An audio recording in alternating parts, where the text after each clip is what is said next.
Go ahead. Okay, everybody. Welcome to Senior Health Night. I like to see some young people in the group, so what's the deal? Are you just very proactive? Well, the thing said is not just for seniors. You're right. You're totally right. So when we promoted the class, we said it's not just for seniors because the topics of bone health, memory, heart, your structure and muscle tone, like this is information that anybody could benefit from. But I will tell you a secret, the reason we focused on senior health in the middle of the summer is because the typical age group that comes in are moms and people that are, starting families and have children, and they're a little crazy right now running around with the kids and first couple of weeks of summer break and all that. So we thought we would shift gears a little bit, and this is a topic that you're going to see some common threads through here. We haven't officially lectured on senior health, so this is a brand new topic for us, so it'll be uploaded in our YouTube channel and you'll be able to go back and watch it. Or for the online people, if you're not going to be staying online with us the whole entire time, you can go to the YouTube channel and see it. We have class notes in the office here that we'll have in the waiting room, so if you ever miss a class, you can get the notes. Or if you want to go back and rewatch it, you have the notes and you can go and have the class notes with the lecture. So the reason why senior health is important is because in the United States we have more people that are living longer, so the lifespan has increased, but they're living longer with more chronic health conditions. Okay, so what does that really mean? Is that we're living longer, but we're not necessarily living healthy. So we're living with chronic conditions, and that's causing more expense. And people are used to, you dream of, what we spend our whole working lives dreaming of what it's going to be like when we one day retire. And what we found is, unfortunately, a lot of people, once they finally get to retirement age, are spending the majority of their time running around from doctor's appointment to doctor's appointment, and not enjoying freedom in their body and the ability to travel and be well and be active and spend, good quality time with their their children and their grandchildren. So that's important to teach people how to prevent these chronic health conditions so that they can enjoy life. And also, when we talked about money, it costs money not only to us as people, but people are literally blowing through their retirement dollars on unexpected healthcare costs. And healthcare is the largest source of debt across the country. So it's really important for us to understand that now and to think about it and to do something about it. So we kind of say, you're either going to put money in to do the preventative work, or you're going to pay the price later and spend money, on the cleanup, heroic, emergency type care. So you're going to pay one way or another, but when it's about taking money out of our pocket, it's easy to say, well, I'm fine right now, it's not that bad, I'll just wait. The problem with that is that it's a much bigger, harder, difficult problem to solve the longer it's snowballed, and then it's more expensive. And it's unpredictable what it's going to cost you down the road, whereas now if you start putting some preventative measures in place, you can actually budget for it. I hope my friend April Caldwell is watching, because I just said a lot of things about budgeting and money, didn't I? Should be very proud of us tonight. Okay, so has anybody heard this quote, an ounce of prevention is worth a pound of cure? Yes. So I researched that. I'm not very good with sayings. I kind of have this running joke in the office that I botch sayings all the time because I'm a very literal person. So I'm like, what does that exactly mean? So I just started breaking it down and picking it apart, and I'm like, well, it was actually a quote by Benjamin Franklin, and he wasn't even talking about health. Do you know what he was talking about? Mm-mm. He was talking about fire prevention. Oh. I know, but I just wrote an article about there's a lot of overlap, right? So we fire sounds dangerous, We want to protect our homes. We unplug our appliances. We practice safe measures. We put the flame producing things up high and out of the reach of little ones, or people that might be irresponsible with it. We do all this stuff to protect our homes from fire so that we protect our investment, because it would be really expensive to rebuild our homes. So I would just implore you to start to think the same way about your bodies, because a home can be rebuilt. You only get one body for your entire life to live in, right? like deep thoughts for this late at night, right? Towards the end of the week. I'm going to give you so many deep thoughts. And I make you think. Every time you come and listen to a class, I want you to think. Because when we don't think and we aren't advocating for ourselves and kind of stepping out of that, like ask why. Like, okay, this is normal. Well, why is it normal? Why do we just go along with the same old beliefs? We got to kind of shake ourselves up a little bit sometimes and stop and think. Like, think differently. So, an ounce of prevention is worth a pound of cure. It's the same thing with our bodies. So we spend the money now or we're going to spend the money later. And then I think a lot of times too, we talked about a big reason for this lecture was to teach people how to prevent the need for medications. Or a lot of people come to our office, we don't take people off medications, but they usually are able to free themselves of medications either completely or they're able to take less medication with the help of the, with the permission of the prescribing doctor as a result of getting their bodies healthier. And so people say like what we do isn't scientific. Has anybody ever heard that? Like alternative medicine isn't scientific, or chiropractors are quacks. Like I've heard it all because I've been in the profession for over 16 years. Well, again, to stop and shake you up and get you thinking a minute, do you know that there is no scientific research that shows the effects on the human body when you start combining drug therapies? So when you put more than 2 or 3 medications in the body, there is no research to show what the effects of that are. Like you are the experiment at that point. So I just want you to think about that. Again, it's the norm. There's actually doctors out there that they kind of have, you can look this up on Google, like by age 40, the average American is on, and I don't know the numbers, X number of medications. And then by the age 50, the average American is on X number of medications.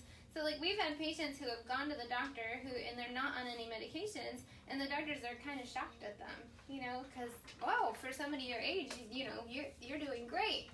Which is awesome feedback, right? So we kind of get that feedback. Our patients don't represent the normal, the American normal, which is awesome. You're head and shoulders above the rest because you're doing things to prevent disease in the first place and to promote health. And then, so what would be the role of the alternative practitioner? The way I see it, our role as far as senior health is, first of all, to educate people that the body can heal. I think we kind of all know that. That's why people come here. The practice is called Health by Design because your body was intelligently designed with everything it needs, all the building blocks that it needs to heal and experience good health. But the more that we start to rely on symptomatic care, the further away we get from that inner communication with our body. So the body's supposed to talk to you and tell you when something's out of balance or when it doesn't like the atmosphere or it doesn't like the food that you're giving it, right? But when we numb it and suppress it and treat the symptoms, which are the body's little warning signals, we lose communication. And over time, that's really dangerous because we don't listen anymore to the little subtle whispers. It takes the body like shouting and screaming at us with some kind of medical emergency type situation before we finally listen and do anything about it. The problem with that mentality is that by the time you've allowed it to snowball over time, decades, of your life, you don't have a lot of choices at that point, right? So if you present with heart attack or stroke or diabetes type symptoms, the doctors are going to immediately put you on this conveyor belt, right? You're going to have testing, you're going to be prescribed medication. Worst case, it's going to be maybe even surgery or other invasive type procedures. So let's face it, like they all come with risks, right? So I want to just teach people that the body can heal and to empower people that there's things that you can do for your health to promote health before it turns into some kind of big problem down the road. Do you know what I mean? So you've got a lot more choices now as far as doing diet modification and exercising and taking measures into your own hands. By the time it snowballs, you don't have a lot of choice. And then to monitor the whole health of the person. So this is a little bit scary to me. Some of the patients, by the time they get to us, will tell me like they don't go to doctors. And I'm like, okay, well, what do you mean by that? Because you do need somebody who's overseeing your general health and well-being. So whether that's, a more natural-minded, integrative, functional type of doctor or traditional medical doctor, you really need somebody who can get some kind of a window in and start to put the pieces together, because like I'm a doctor, I'm a kinesiologist, I'm a nutritionist, and on with all the training, but I don't treat myself. I go to somebody else who treats me because I'm a know-it-all. Is anybody else a know-it-all in the room? You think you know what's wrong with you, right? Or Dr. Google thinks that, I don't know if Dr. Google's a girl or a guy. I have no idea. Siri, it must be a woman, right? Dr. Google, are you a man or a woman? Ask Siri. Somebody ask Siri. We just found out that there's another one today. Did you guys know that, what is it, Bigsby or Bugsby or some other one? Samsung has a character. I don't know. I just found this out today. Very behind the times. So you need somebody anyway who can put the pieces of the puzzle together and look at you holistically and figure out the underlying causes of some of these, imbalances. So tonight we're going to talk about a couple of the more common categories of health that our seniors would come in with. But again, you're going to find that this is ageless. Like there really is, we see the same things in young people, but I would just tell you these are the most common things in the senior population. So sleep becomes an issue. Memory is a big one, obviously. Heart health, digestive complaints, and bone health. So when you start reading like some of the success stories around the office that we have posted, or the testimonials that are on our website, you'll see positive success stories in all of these categories. So let's just break them each down. Now, I want to tell you also that each of these topics, these subtopics, are complete topics all on their own. So we have a complete sleep lecture that we did. We have a complete memory lecture. There's a whole lecture on heart health and fats and cholesterol. There's a digestive lecture and a bone health lecture. So what I did is I just pulled out the highlights of each of the lectures so that you guys aren't here until midnight tonight. And we'll have some takeaways. We'll talk about some things that you can do to promote the health of each of these areas. But again, what you're going to start to see, and this is why I do what I do, is there's so much overlap from category to category. So you can't, for example, improve your digestive health without improving your bone health and your muscle health and your sleep patterns. It's just all interconnected. So let's start with the sleep category. I've heard this common misconception that people think that you don't need as much sleep as you age. Does anybody believe that? No. You don't believe it? So they said that, and this is research, that seniors still need about an average of 8 hours of quality sleep every night. And what'd you say? And a nap. And a nap, right? Sorry. I need 8 hours of sleep too.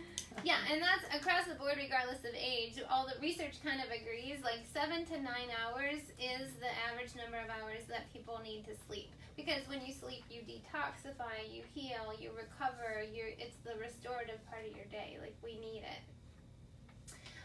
So what happens as we age is that our sleeping patterns change, and then that can cause issues with either trying to fall asleep or stay asleep. So I want to talk about this, because people tell me all the time, like on our symptoms, when you come in and we ask you, like, okay, give me a 0 to 10 for your pain and your sleep and your digestive issues. So people always say, like, oh, I wake up at night, but it's just to pee, and then I fall right back asleep. It's no big deal. You know what I mean? But the thing is, there's a theory about it. Now, some people do have, we know men have some prostate enlargement as they get older and that kind of thing. But there's also another theory. There's two theories. One is the blood sugar theory. Has anybody heard me lecture on this before? So the theory is that if your blood sugar hasn't been maintained or balanced throughout the day, that it'll wake you up at night. So you wake up because your blood sugar dips down, and then you pee. So the urination comes after you awake. It's not what's actually waking you up. So we've got some tips in here about eating healthy proteins and healthy fats as a snack before bedtime to try to balance out your blood sugar so that it's not like roller coastering at night to wake you up. And just by following that tip, we've seen a lot of our nighttime urinators at least go from, some people tell me they wake up 3 to 5 times a night to pee. I'm like, well, if you stop and think about that, you sleep for 7 to 8 hours. Do you pee 5 times in 7 to 8 hours during the day? You probably don't. So why then would it be that you're waking up that many times at night when you're restful and sleeping and laying down, right? So just, again, getting you to think a little differently. There's something else going on there. And then other reasons why people have trouble sleeping would be like restless legs, muscle cramps, or just pain in general. So if you're uncomfortable, like if you've got hip pain or your neck is hurting, or some people get like carpal tunnel or their arms and hands fall asleep, that obviously would be disruptive to your sleep patterns.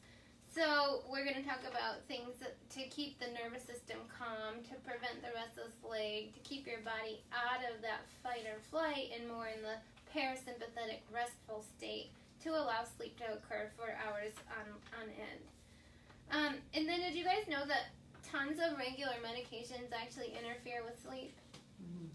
So I started researching what some of these are because I feel like my role is to get people in balance so that they can live their lives with less need for medication.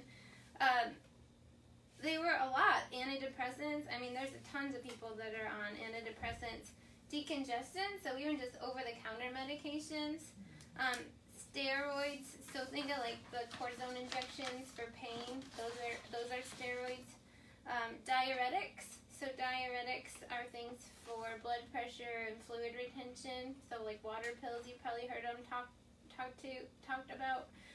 Blood pressure medications, so you've probably heard of like beta blockers or ACE inhibitors, those categories of medications. Statin medications, which are for cholesterol. Antihistamine, so again, another over-the-counter common allergy medication. There's some Alzheimer's and dementia medications that interfere with sleep. And then we put caffeine and alcohol as well, so they're not prescription medications or things that you buy in a drug aisle, but they do have a medication type of effect on your body. They are drugs, believe it or not. They're addictive, so they're drugs, right? So takeaways to things that you can do that are easy are to avoid carbs. So having a low-carb diet would avoid inflammation, and it also keeps your blood sugar levels more consistent throughout the day. Avoid foods that interfere with sleep. So I put a link down below for the full sleep lecture. We gave a complete list of foods that interfere with sleep. So a lot of people like self-medicate. We found like if they're not sleeping, they think like red wine calms them down and relaxes them. Well, red wine alcohol actually interferes with sleep. It prevents you from getting into the deep levels of sleep. But even like cheese was on the list. So things that you might not think of that you'd be surprised. Chocolate can interfere with sleep. So these are things that people tend to like sit down on the couch with in the evening and snack on, or think that it's relaxing them, but all the while it's causing more problem. Let's see. In the sleep lecture, one of the biggest takeaways when we did the complete sleep series was about creating an environment for sleep to happen.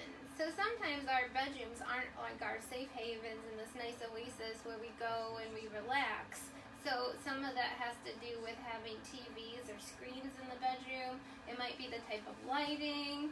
I mean, you might have to get some ambiance in there and get a sound machine, or, there might be noises outside of your window or traffic sounds. So, whatever it is for you that's interfering with sleep, you need to create the environment. But the environment isn't just your physical space. The environment is also like what you're surrounding yourself with prior to bed. So like if you're trying to work on projects and your mind is going on all these responsibilities and your to-do list and finances and all that, and then you think you're just going to lay down and trail off to sleep, well, that's not probably likely. And sometimes, like, has anybody like gotten sleepy and then missed their window? Like, you get sleepy and then instead of just going to bed the way you should, you like, I'm going to empty the dishwasher or do another load of laundry or answer a couple emails, and then like, pow, you're wide awake, and then you don't actually get to sleep until 2 or 3 a.m.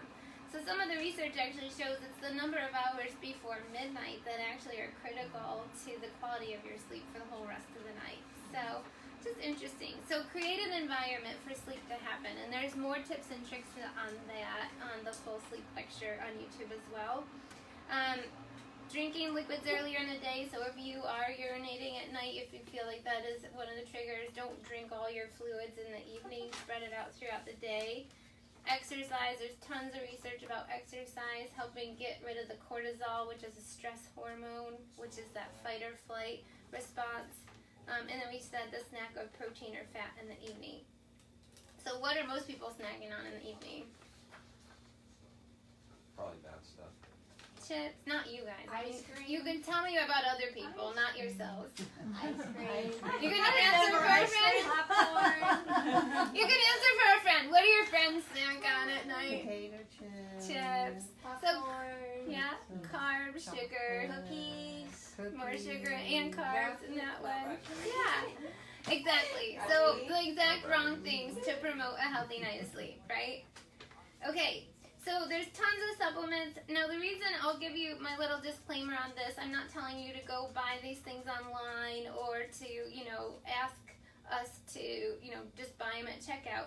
I am a nutrition response system practitioner. We recommend all supplementation be taken with testing. So you don't know unless you've been tested if any of the below will test positive for you. So like for me, I cannot take melatonin. Even like 0.5 milligrams, like the lowest dose, like I cannot take it. It doesn't test well for me. I've tried to take it in the past. It has the opposite effect and I'll feel like racy and like terrible the next day. So you have to get tested on this stuff. But this is a complete list, not even a complete list, but a list of the most common things that would promote sleep or get your body out of that stress syndrome so that, your cortisol should be high in the morning so you wake up and then slowly taper and be lowest in the evening. Well, sometimes it's reversed or sometimes it's like roller coastering. So these are all things that promote calming in the body and in the nervous system. There's also some things in there like the magnesium and calcium that relax muscles. So for like the restless leg type thing, or if muscle cramping is part of the problem for people, those are some of the supplements and the reason why they're in there as well. And then there's things like valerian and kava and different herbal complexes that we know promote sleep. So again, you can go online and watch the complete sleep lecture. So, any questions on sleep before I go to memory? Sure. I'm the one with the cortisol high at night Reversed. and low in the morning. Okay. And I've always tried to be a morning person. Yeah. And you're just not. It doesn't happen. Yeah. It doesn't happen. So what could I do to change? Can I change the cortisol? Yeah. Sometimes even just light therapy. So if you expose yourself to light in the morning earlier. So there's I have an alarm clock that has lights on it, and there's blue lights for awake, and then there's like oranger lights for nighttime. So you could expose yourself to that brighter light because it'll stimulate the pineal gland, which is your sleep and wake cycle or hormones. It helps with like your circadian rhythms, if you've heard all those buzzwords. Okay. And then in the nighttime, don't be up with the screens and the TVs and all that because it stimulates cortisol. So turn the screens off, put the orange lights on, close the blinds if you need to. In the summer months, it's dark out a little bit longer. But the biggest, truest thing to reset your cortisol cycle is probably adrenal support. Okay. So like in our practice, adrenal is like 90% of people are adrenal or thyroid cases, regardless of what kind of symptoms they walk in the door with. Like it's just epidemic. So what we can do is kind of mimic what a natural cortisol cycle. We can support thyroid and adrenals differently, daytime and nighttime, to mimic the ideal cortisol cycle to retrain it. So that would be the real answer. Anything else on sleep? Sleep apnea. They diagnosed me with sleep apnea. Okay. But I mean, again, I think that is part of the medical thing. Well, it's just funny. I want to hear from the online people too, because I'm going to take a poll right here. Has anybody done a sleep survey and not gotten diagnosed with sleep apnea? I never take No. one. I've never had one. I had one, and I was diagnosed. I have sleep apnea. Have a machine. What is sleep apnea? They stop breathing multiple times while they're sleeping. Yeah, they say that I was a really big snorer. Snoring, yeah. Snoring Yeah. and catching your breath. You were Right. snoring and catching your breath. Yeah. So they No, I'm not saying it doesn't exist. Oh, I but know. I'm I'm just not saying, saying like, it doesn't exist I either. to this day one person that I know did a sleep study and didn't come back with some kind of diagnosis. Yeah. So I'm just curious, like, I think I sleep fine, I'm rested when I wake up, I'm going all day long. Like, if I took the test, would they tell me I had an issue? I have no idea. The only reason I think it works for me is because I don't snore with it on, because Yeah, the mask. and so my husband sleeps. Right. It's good for relationships. No, I think a lot of people benefit from the masks. I'm just a little bit poking fun at the test, but there are even natural things like what we're talking about, calming, weight loss. I can sleep myself. I can go to sleep. You're fine. Like Your that. snoring doesn't bother you. No, my snoring doesn't bother me. It's hard to sleep and you've got all those wires and tubes on. I It's know. I know. It's impossible. Oh, Yeah, I they're love just that. talking about the masks and I how can difficult sleep. it is. Yeah. I know. And if you're not getting oxygen, oxygen, then like that's rule number one. Like, put your oxygen mask on first. Like, but the you need test is need to not breathe. something that anybody could sleep with. No. They have, they've done better with some of the sleep tests where it's a take-home thing, like you can actually sleep in your own bed instead of like in the Still dorm not good. environment. I know, still didn't like it. I know. I went to Mayo, and I mean their room's like a hotel. Yeah, I mean it was a nice room. Okay. And everything. Yeah, I don't feel good about that one. but there are natural But- things that you can do for the sleep apnea also, and chiropractic is a big part of it because it has to do with like your cranial nerves and your like cranial bones and C1 and getting your neck adjusted will help with drainage and everything for the sinuses. So not everybody's been cured by that, but it's worth looking. It's worth looking into for anybody who is a sleep apnea sufferer. So, Okay. all right, good. So we're gonna move on to memory. Does anybody remember who I am? Hey, what was the title of this It's lecture? at the top. Doctor. Yeah, right? Gotta Doctor look. Who. Hold on. What day is it? I need help with my memory. It's not funny because I just turned 40 and I don't know that memory has much to do with age. Like, we definitely know that a memory is something that in cognition declines with age, but a lot of it also has to do with constantly multitasking, having too much on your plate, like not taking time for self-care and to like rest and relax and calm your body. But in addition, let's talk about more of the like structural issues.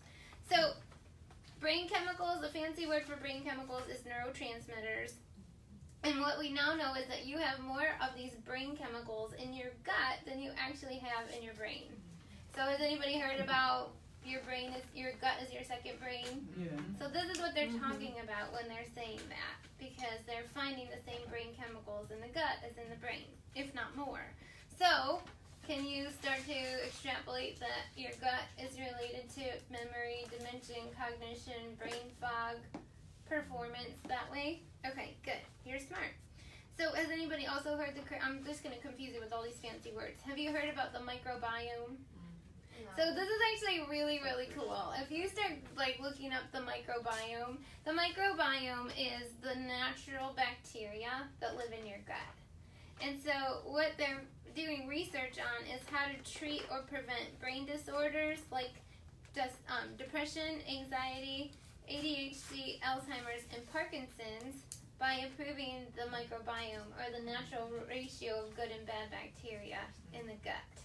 So we went to a microbiome lecture, and it's fascinating. Like bugs, these little bacteria literally control every aspect of your life, right down to like who you're attracted to and like your preferences. It's so crazy. It's amazing. So your whole world is run by bugs. So sorry. Sorry.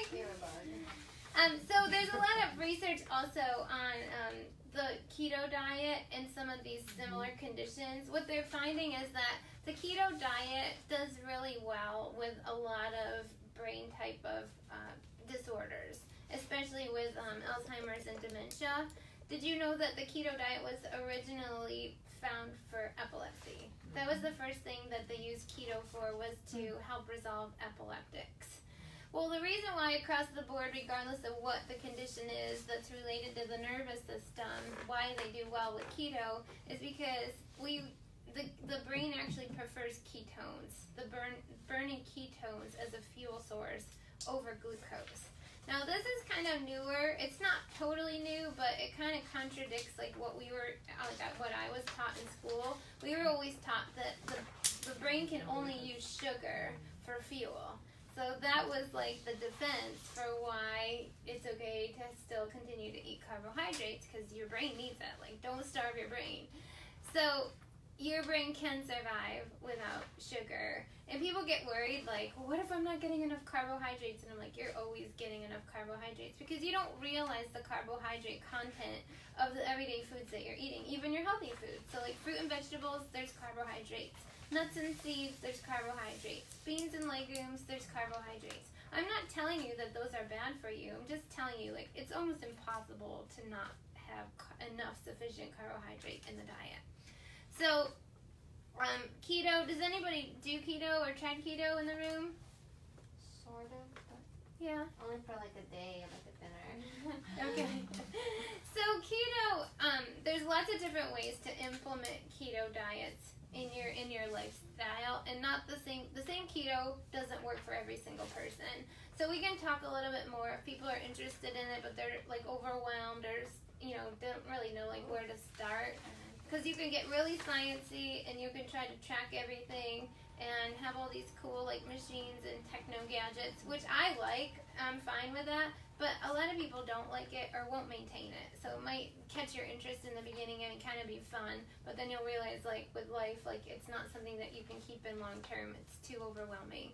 So if you've done that, but you still recognize the benefits of keto, and you still keep hearing about keto and the health benefits on your Facebook feed and online and in your email, and I don't know, everybody's doing keto nowadays. Keto and paleo. Yeah, and paleo too. Paleo is similar. Woo. Yeah. So if you're feeling squashed by it, let me know, because we can try to customize it for you, or at least give you like a starting place. And then this is a lending library, so we've always have like resources and books that we endorse. You know what I mean? Like there's a lot of things out there that'll like kind of lead you astray. But there's different keto. Like there's keto. A lot of people think they can't do keto because they're dairy free, and a lot of the ketos are more heavily dairy. There's a whole book, The Keto Diet. I never can find the book I want when I'm lecturing, but it's down here, or it's already being loaned out. The Keto Diet by Leanne Vogel is how to do keto dairy-free. So just talk to me if you're squashed by it, and maybe we can get you the right resources and on the right track how to start it. So some takeaways as far as things that you can do for memory health. Increase your fiber. So when we talked about the microbiome, there's this whole world of taking probiotics, right? Like Activia, like even all of the yogurt commercials now got like probiotics in it, right? So what they found in all this microbiome research is that the prebiotics, which is the fiber content from the plants and fruits and high fiber foods that we eat, like nuts and seeds, the prebiotics that feed the probiotics, because remember, probiotics are bacteria, so they have to have something to live and survive off of.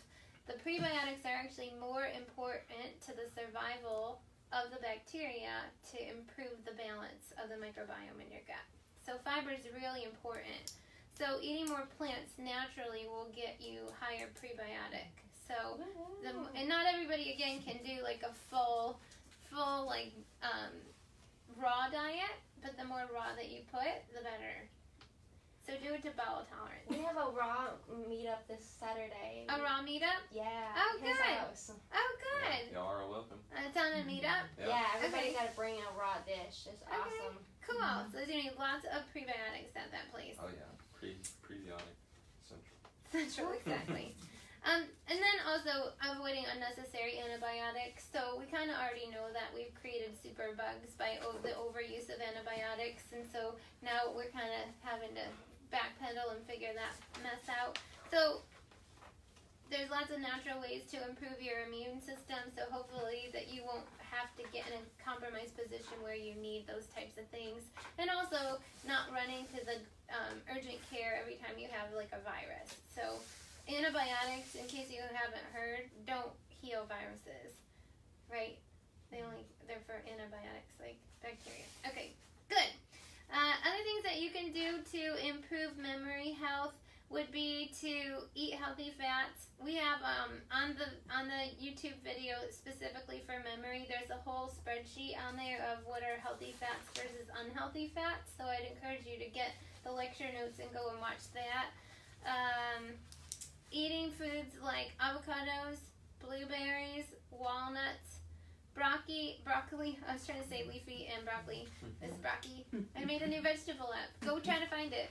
First person that finds broccoli wins. What's the newest thing? The almond cow. Another one. Just kidding. There's no such thing as broccoli. Unless somebody tells me that there is, then they'll have to show it to me.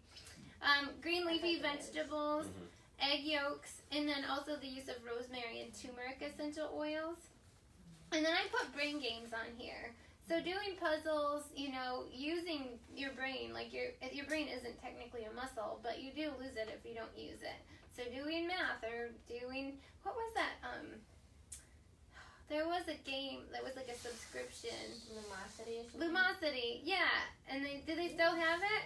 I don't know, I'm but it was sure. kind of Yeah. fun. Would it give you a score, and it kind of told you where you were compared to other people your age, and it's fun. She didn't like it. You didn't like it? No, I just don't want to compare myself to Oh. someone else. Well, If I will, I'm going to be No, really for sad. the techie people, like some people just like measurements, like they want to know where they are and Yeah, if they're you can get improving or better. not. So some people just want to see the improvement. But any kind of game similar to those types of memory and recall and puzzles and problem solving actually helps your memory. Yeah, seniors, that's what they promote is puzzles. Yeah, exactly. Yeah. I used to have a patient who she taught Alzheimer's and age prevention classes, and a lot of it was that. Yeah, great for them. Absolutely. So the supplements, a lot of the supplements are going to be the omega-3s and healthy fats because, again, that's why keto works for any kind of brain health. Choline is part of the B vitamin family. On the standard process side, there's Neuroplex. Probiotics, obviously, for the gut. We were talking about the gut health and the connection.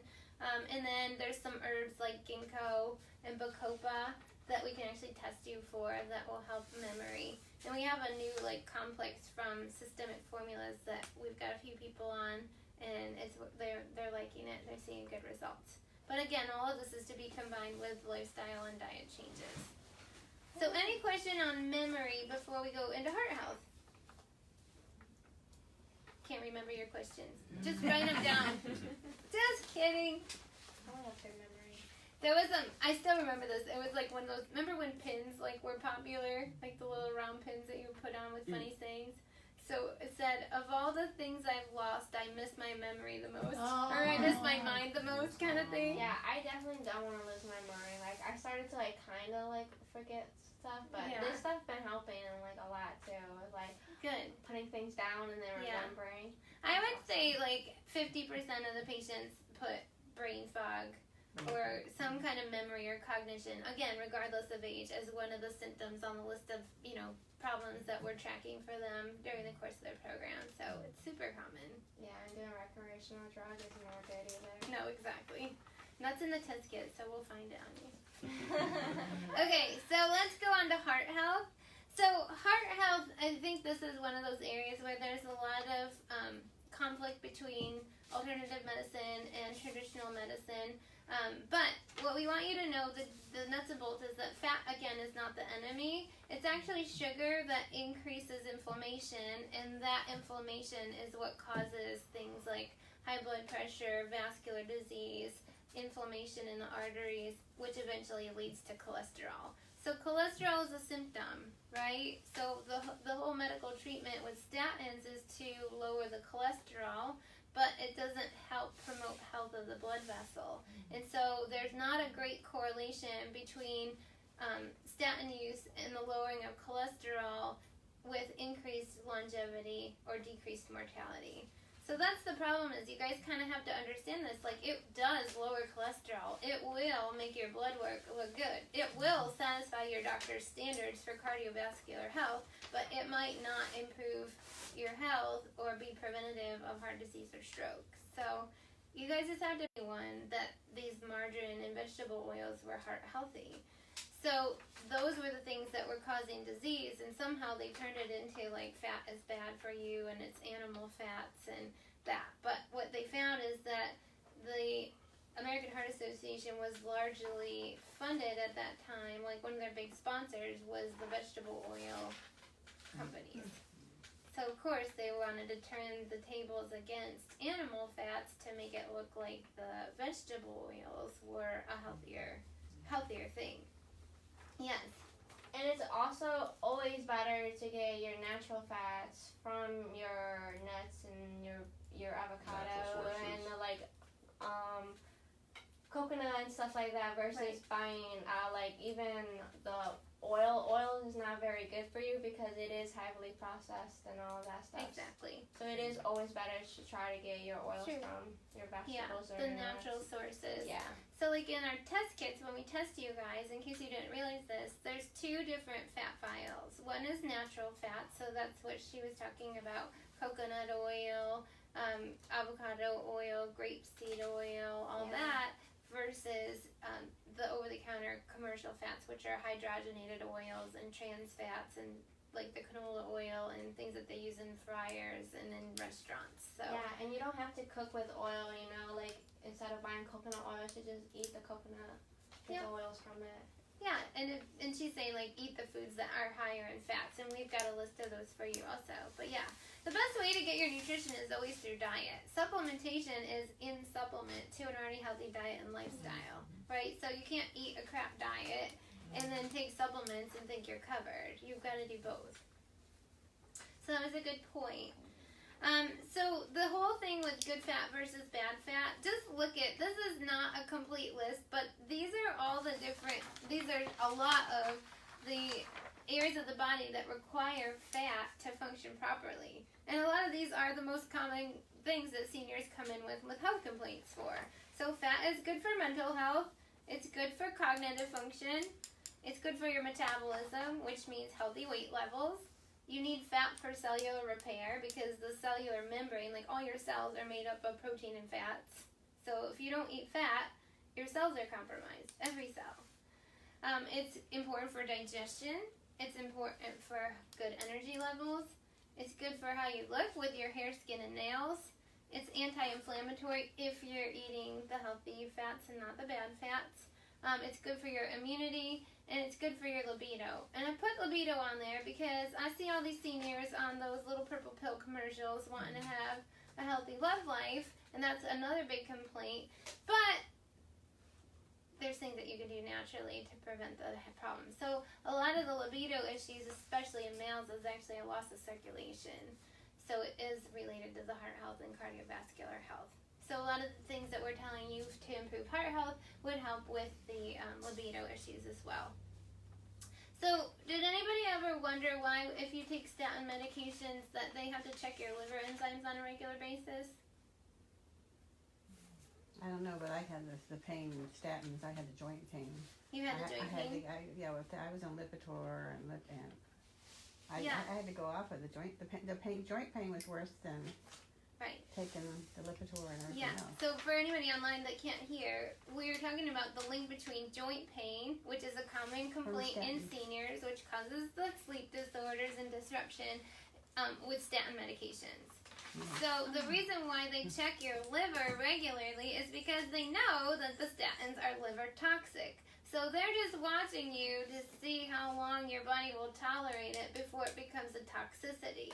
Well, by the time your body develops the joint pain is related to toxins, and toxins backing up and floating around in your system. Your joint pain is because you're liver toxic. And so your liver at that point might still test okay, like in the normal ranges, but it's not optimal. So your liver can be toxic way before your liver enzymes elevate. I put it on my list of allergies now. Yeah. So if I go in a hospital, what are you allergic to? Statins. Do not give me statins. And so we've got people. That's the first thing they want to do. I'll tell you this. I have patients who have had surgery for chronic knee pain and unresolved by surgery to find out this information I'm telling you, to go off the statins that finally resolve the knee pain or any joint pain. So I'm telling you that because I'm trying to keep you off of meds and keep you off of the need for unnecessary procedures, and your joint pain might be the very medication that you're taking. So yeah, go ahead. I had a catheterization in my heart. Okay. And this is maybe about 3 years ago. And the doctor was very adamant. I had a 40% blockage in one of the arteries. Okay. And they didn't put a stent in or anything like that. Okay. But they put me on Lipitor. Okay. And I've been on Lipitor for like years now. And the doctor was so adamant about me taking this Lipitor that if I didn't, he didn't want to be the doctor anymore for me.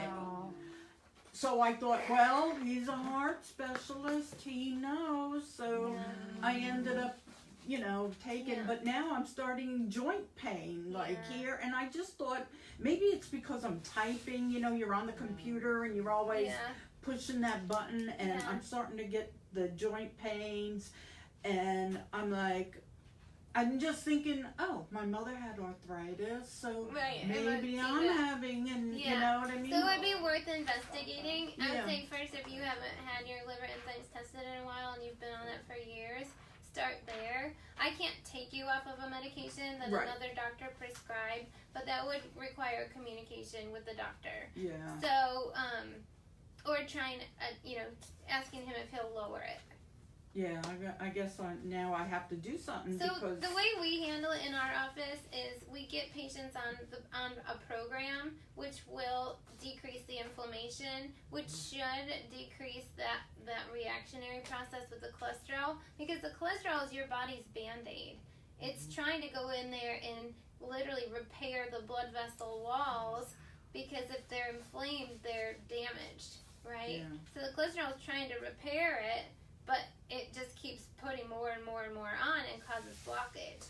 But the cholesterol wasn't the original issue, it was the damage of the blood vessels. So if we can figure out if there's diet contributions or stress contributions or toxicity contributions to blood vessel damage, and then we can work on the diet and the inflammation factors, and your cholesterol lowers, well, you can take that information back to your doctor and say, look, I'm having success, and he might be more willing at that point to have a conversation with you about lowering those medications. Yeah. So that's how we do it, is I can't take you off of medications, but we can present evidence with your success story to take back to the doctor. If your cholesterol is too low, then they have no choice but to say you don't need this, or you need less of it, or they'll be more willing to work with you at that point. That's been my experience with patients anyway. Okay, so digestion, I'm not going to talk a whole lot about the digestion, only because I want you to know that's one of the top 10 reasons that people come in here. So whether it's constipation or diarrhea or bloating or food sensitivities or some kind of gut issue, in aging, it's a known fact that we lose stomach acid as we age, and that's what HCl is. It's hydrochloric acid. So when that happens, that's why older people don't want to eat as often or eat as much. Or you might find that you lose your appetite for meat. That's a common one, because your body needs hydrochloric acid to break down the animal proteins.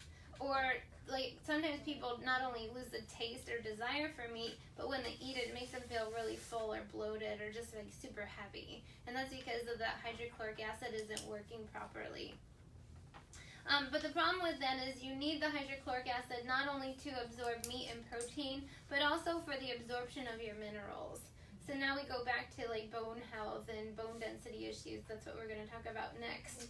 Loss of muscle mass, weakness as people age, lack of balance. It's all a snowball that led that started with gut health and digestive issues. Now, if you're not absorbing the building blocks for your bone and your muscles and all that, of course your body's going to start to get more frail and weak and lose your balance and coordination. Okay? How do we get those acids? The hydrochloric acid, I guess I didn't totally, I didn't finish the note. I didn't finish these notes. They come back next time. No, the supplements, Zypan and betaine hydrochloride are two of the standard process supplements that actually will increase acidity in the digestive system. Drinking apple cider vinegar will do it. And kombucha too. Kombucha is really good for this. What about fermented fruits, foods? like strawberries and Well, it's kind of a misnomer. Not all acidic fruits increase a stomach acidity. For example, citrus is actually alkalizing. Yeah, it can have the opposite effect. Yeah. One time I ate a whole bunch of stuff and I literally broke out smoke. It was so weird. Really? I was and it hurt. It was hurting my nose. Must have been a lot of stomach acid. Yeah, I think too much mixed Maybe. food. Aloe vera, isn't aloe vera? Aloe vera actually alkalizes. It does the opposite. So aloe vera, I know, this is important. I'm glad you brought it up. Aloe vera is very healing if there's like erosions or burning in the upper digestive system. But if you overdo it, it will alkalize the gut. And you need acidity in your gut. So people are always saying like, oh, I'm working on alkalizing my body. And we're like, okay, what part of your body? Because there's different pH levels that are optimal for all different areas. So your stomach acid is, like if we put stomach acid all over a concrete floor, it would literally strip the floor. And it's supposed to be that way for you to digest stuff. So Tums and antacids and all those types of drugs prevent you from digesting and absorbing your proteins and your minerals. So the long-term use of those drugs will cause, without a doubt, absolutely cause nutritional deficiencies. Okay. Is there a test that you can get done to measure the acid in your stomach? No, I mean, you really can only do like saliva, but that pH is totally different than your stomach acid pH. I mean, I'm sure there's a scope you could do. I mean, I don't know. I'm sure it exists. It's just not common practice. Yeah, how do we know? They do endoscopy. We do in the muscle testing. Well, you know, endoscopy, the medical field. Yeah, I mean, they do the scope and look for evidence of like erosions and stuff like that. But this is one of those counterintuitive things. If they see erosions or people have reflux, they put you on the antacids. Well, we actually do the opposite and put patients on Zypan or apple cider vinegar. And even though we're actually increasing the acidity, the body can stop trying to produce extra acid. So the reflux is the body's trying to overproduce it to heal itself because the body intelligently designed knows what it needs. It needs acid in the stomach, and it'll go into overproduction mode if it's not getting enough. So when we give a little supplementation of the acid, the body can stop refluxing it. So it's kind of another counterintuitive thing that goes against like traditional practice. Okay, so let's go into bone health. So I put the digestive tip in there just to know that it is related to your bone and musculoskeletal health. So unfortunately, we start losing bone in our 30s and 40s. So I always heard this when I was younger, and I didn't really care because I didn't know what I know now and didn't take calcium the way they told me to. So you have until you're 30 or so to build bone and calcium, and then it starts declining thereafter. I need stronger bones too, I feel like. Well, we all need it. But let's do a quiz. What are bones made up of? It's a hard one. Calcium. You know I only ask you questions when I'm trying to trick you, right? Trick questions. Calcium is what most people, I mean, there's definitely calcium and other minerals in bone. But did you know that there's actually more protein in your bone than there is calcium and minerals? So your protein ability to eat and digest and absorb protein is critical for your bone health, okay? Bone density, when the density diminishes, naturally the bones shrink. So I had my great-grandparents, we called them little grandma and little grandpa because they were little, they were short. We didn't realize like it's because they, you know, as you age, like you lose bone height and then you start to like get smaller and you see postural changes as well. So that's actually from bone density loss. We talked about the mineral absorption. So the postural changes, as the bones shrink, it naturally causes like arching of the back. It causes, we call this a kyphosis, like people call it like a humpback type of posture. But when you do that, like your head goes forward and your shoulders get rounded forward. So those changes in posture as we age, if you're not doing something to counteract it, it actually decreases your longevity or increases mortality rates. Does anybody know why? Has anybody heard me talk about this before? So your body, again, intelligently was designed to be upright, right? With your head on top of your shoulders and everything stacked on your skeletal frame. So when we start to put our head, your head is like 8 to 10 pounds, like it's the weight of a bowling ball. If you put your head out front, it puts stress on different areas, on the front of your neck and the back of your spine. And as you start to arch forward, your skeleton, your rib cage, literally starts to collapse around your heart and your lungs and your digestive system. Yeah, when you sleep on your side too, it can hurt. Yeah. So we know that if we stay in a position, we start to be like, oh, that's like achy. Yeah. So over years like that, I know everybody's sitting up straighter in the room. I was like, get up in your chairs. So yes, it actually compromises the blood flow and circulation in the body and can compromise longevity. So your body was meant to be upright. So chiropractic, stretches, exercises, this is all important.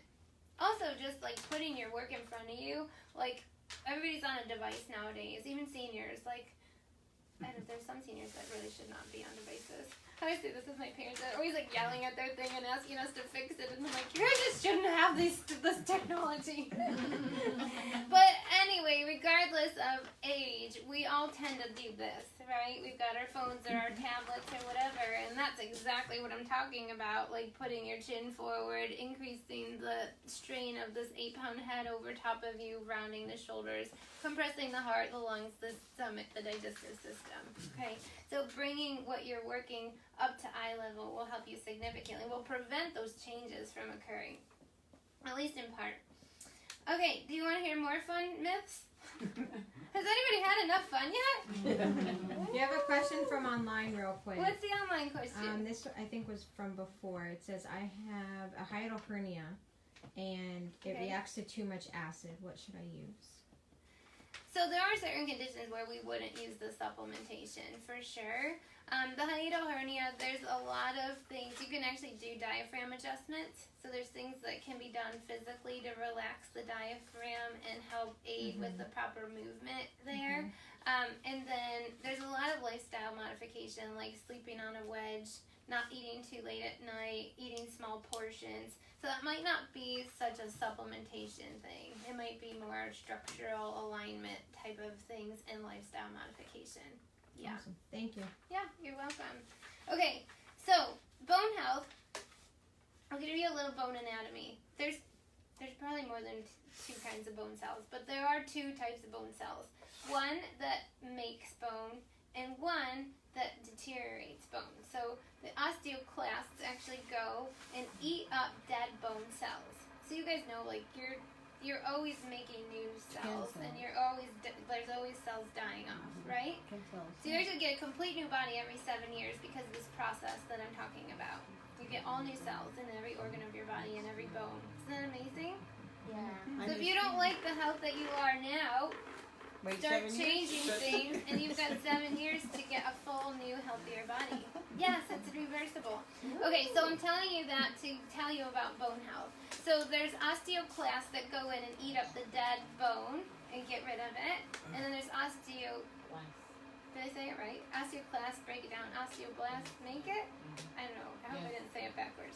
Okay, so Fosamax is what is a common prescription for bone health.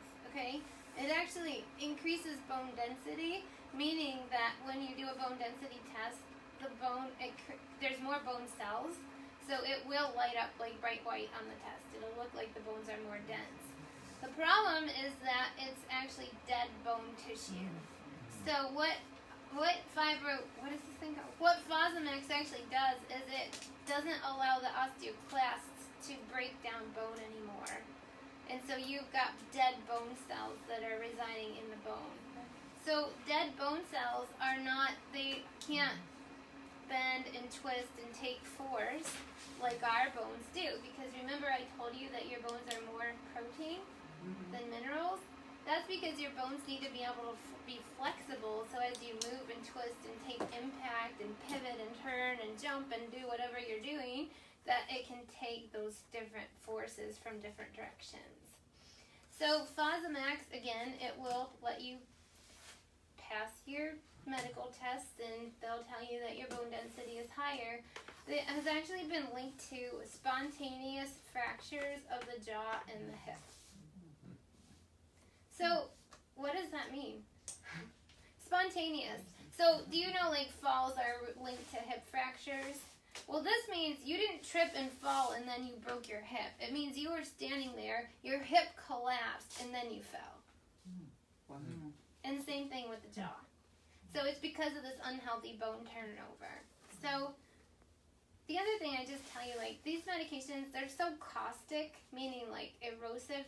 You can't lay horizontal, like, within 12 hours of taking the medication. Well, if it's that corrosive to your system, like, what do you think it's doing to you? Okay, so I'm telling you that just to shake you up and get you thinking and questioning what's the norm. Because the norm doesn't increase function. It helps you pass your labs. It helps you pass your diagnostic tests. The problem with all these falls and fractures, if you don't have good bone health, is that 1 out of 5 people who experience a hip fracture actually die within 1.5 years. And a hip fracture is the number 2 cause, the second leading cause of nursing home admissions. So what we know is that if we don't take care of our skeleton and take care of our bone density and take care of our posture and do exercises and improve our balance, that this risk of hip fracture is one of the top causes of decreased livelihood and vitality and activity level. So you're going to have somebody who's otherwise healthy have a hip fracture, and because of then what happens after the fracture, limited mobility and ability to stay active and engaged and get out and do the things they love, their quality of life starts to tank out, and then they get predisposed because of immobility for all these other things like pneumonia. That's usually the next thing that sets in because they're not moving, and they get like chronic pneumonia, and those types of infections recurrently start to wear and tear on their system. So I just want you to be aware of how healthy it is. Again, we're all standing here. We can do what we love. We can be active and exercise and hike and travel and everything like that. You're not really thinking about your bone density, but you've got to have a preventative mindset because this is a serious thing that affects us later in life, and we have a heck of a lot that we can do to not go down that road. So I put medications here, like we put medications above that decrease sleep. We also put medications that cause bone loss. And these, I put it on here because these are super common medications that people are on. They're usually on them earlier in life, not realizing the deteriorating effects on health later, the consequences that are yet to come. So cortisone, so that's widely used for pain, injected into joints and injuries. Steroids in general.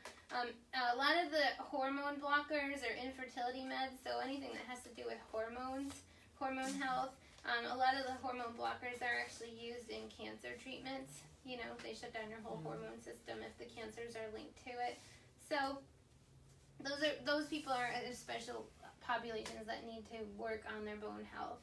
So takeaways that you can do for bone health: getting adjusted, chiropractic for proper alignment, exercise, but especially working on flexibility. I think people always think like, oh, I gotta go for a walk or a jog or do cardio or get on the treadmill. They don't think about like actually doing flexibility training, stretching. There's all these cool stretch labs and stretch zone and stretch jacks. Have you heard of these boutiques where you can go and instead of an hour massage, you can get an hour stretch? We had one of them featured at our health fair last month. Mm-hmm. So if you can't stretch, I think this is really great because a lot of people have limitations, and that's why they're not doing like their regular stretch routine, or they can't touch their toes, or they think like flexibility is just something that they can't obtain. You can actually go and have somebody stretch you to your tolerance to get you to the point where maybe then you can stretch yourself. You know, maybe you don't have to do that forever. Is that yoga too? Is that yoga, Pilates, a lot of these types of exercises that they're still considered weight bearing, which is awesome because you need the weight bearing exercises to actually improve bone density naturally, but those will improve your flexibility as well. So you get like a 2-for-1, which is cool. Eating cruciferous vegetables, so those are high in the minerals that we need. Bone broth is another great way to get the minerals. And then the supplementation, we have collagen powders, there's protein shakes, Calcifood and Biast are 2 calcium type products that actually have trace minerals and live bone minerals in them that remodel bone, not just put calcium, but all the other minerals and cofactors that your bones need to be not only strong and dense, but also flexible. Some people don't think about the flexibility part of your bones to take an impact without fracturing. Canplex D is our vitamin D.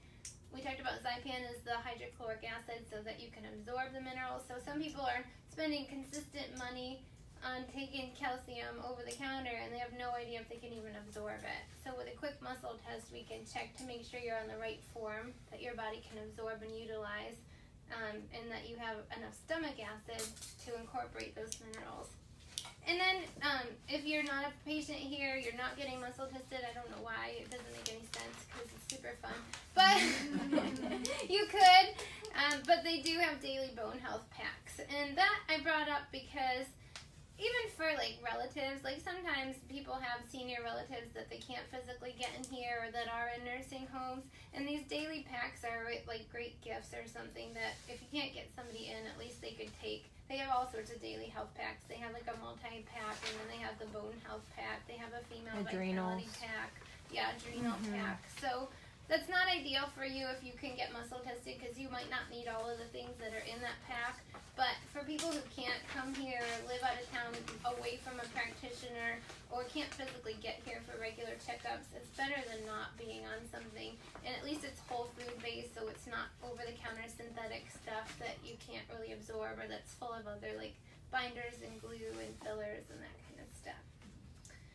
That is everything that I had on this little paper. What questions do you guys have before we wrap it up for the night? And if the online community has any questions, we can come in on the newsfeed later. We'll be popping in there. The bone broth. Next couple of days. That's another myth I think that we have gotten brainwashed in because everybody's get your chicken breasts and don't use the bones, but that's where you get all your minerals and that's.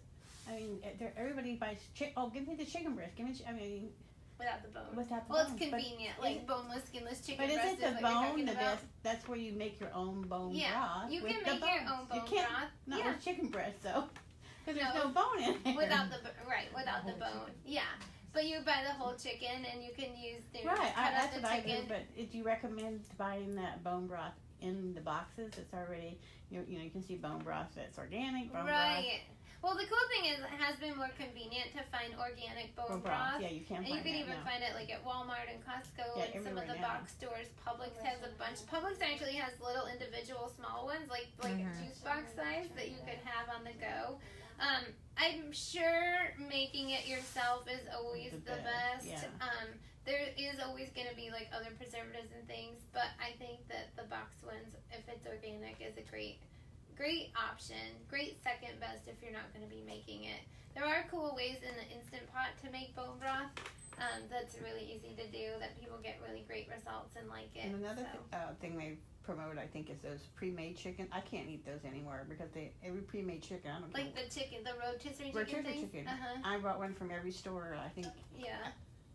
They put something in it, additives or preservatives or something. They make me ill. Oh, did you eat? Well, we get. I don't know if I should say all these brands on here. I don't know.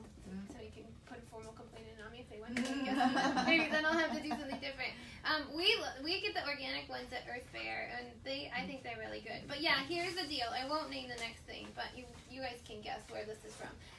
If you have these inhumanely large, plump, juicy chicken rotisseries that are always moist and taste way too good to be true. They might be pumped full of hormones and MSG and God knows what else to make them that big and juicy and delicious. So, just putting that out there. Yeah, it's better to eat. We fell victim to that when we first moved here. There's a certain store that we didn't have up north, and we would go and get them, and they were so good. And then finally one day I'm like, this is really unusually good. I gotta look into this. And I was like, okay, that's done. We're done with that. Yeah. But a rotisserie chicken, if you can find a good quality organic one, it's a great shortcut to make for meal prep. You can use it for lunches and put it on salads. You can use it to make stir fries. You can use it to make soups. I mean, it's endless. So sometimes that's a quick, easy way to I just haven't found one do that it. would make me sick. Or the slow cooker. The slow cooker. Oh yeah. Slow cookers are good. Okay, so thanks everybody for tuning in. You. That was our senior health lecture. Tune in next time.